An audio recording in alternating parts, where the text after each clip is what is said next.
ถ้าหัวใจน้องยังไม่แน่ รู้ไหมใจพี่อ่อนแอ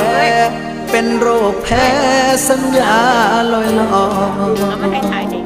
สัญญาให้ไว้กี่ครั้งก็พังบ่อยๆพี่หรืออุตส่าห์หลงคอยหน้าใจน้อยคอยเธอทุกทีสัญญาจริงจังให้ความหวังที่ฝังใจมัน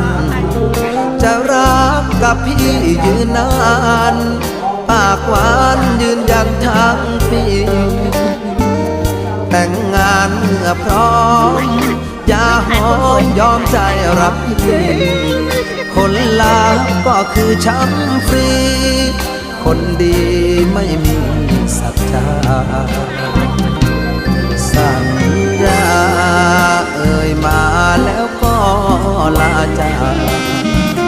เหลือไว้เพียงซากกากคำหวานบั่นทอนชีวาเห็นเธอตีจากแทบไม่อยากจะเชื่อสายตาพี่เสียดายเว